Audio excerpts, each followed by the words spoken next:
How did the US mount AGM-88 HARM missiles onto Ukrainian fighters? Well, I think I know how. A short thread. AGM-88 BC-1/D missiles have three operation modes: self-protect, SP, target of opportunity, 2, pre-briefed, PB. When U.S. Air Force F-16C Falcon or U.S. Navy EA-18G Growler fighters fly Wild Weasel missions, they use self-protect mode. In this mode, the Falcons and ASQ-213 HTSR-7, to the left of the air inlet, and the Growlers in ALQ-218, V-2, on the wingtips. Sensor systems detect, locate, analyze, and identify sources of radio frequency emission. Once a threat is identified, the pilot transmits the target data to the missile and launches it. There is no chance this would work with Ukrainian fighters, as US sensor systems can't be installed on Ukrainian planes and there is no way to transmit targeting data to the missiles.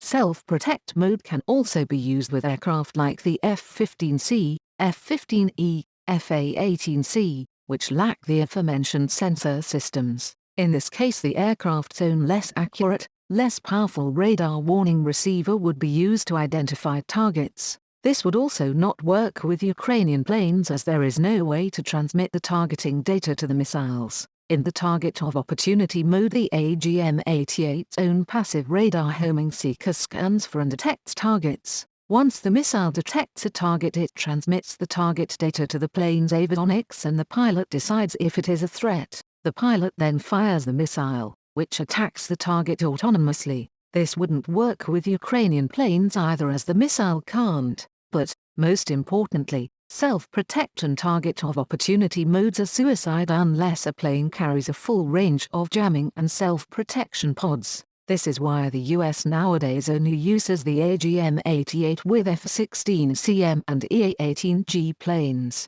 F-16C carry an ALQ-184 electronic countermeasures pod and at least one an AL-52 decoy system. EA-18G carry 3 an ALQ-99F-V tactical jamming system pods, photo, 1 center line and 2 under the wings. Without these systems, planes will not survive flying high and deep into an enemy air defense bubbles. This leaves only the pre-briefed mode. In this mode, the AGM-88 is programmed before the fighter departs from the air base with the coordinates of an enemy radar site. Once in the air, the fighter releases the AGM-88 at maximum speed and maximum altitude, giving the missile a range in excess of 150 kilometers. Once released, the AGM-88 will fly towards the coordinates, and when it reaches lock-on range, it will scan for, detect, lock on and attack the target autonomously. This mode works with Ukrainian fighters' jets. All they have to do is lift the AGM-88 up,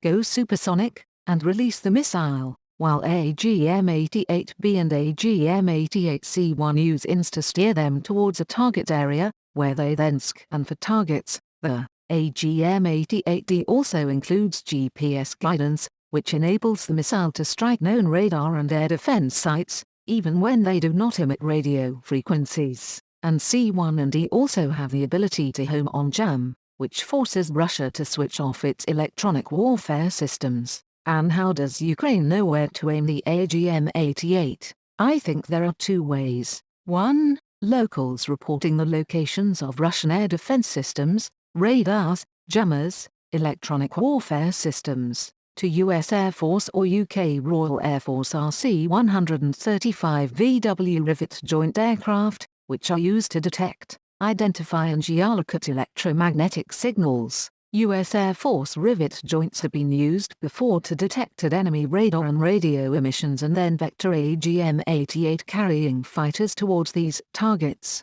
However, RC-135 flying over Romania can only scan the Kherson Oblast. Anything further is out of range. Ukraine using AGM-88 forces the Russians to switch off all their systems emitting radio frequencies. If they leave them on 24/7 as they did until now, Ukraine will destroy them all with AGM-88. And thanks to Russia showing us the remnants of her AGM-88, we know that Ukraine received the D variant with GPS guidance. So even if the Russians switch their systems on and off, once the AGM-88D has locked on, There is no escape for the Russians, absolutely no escape.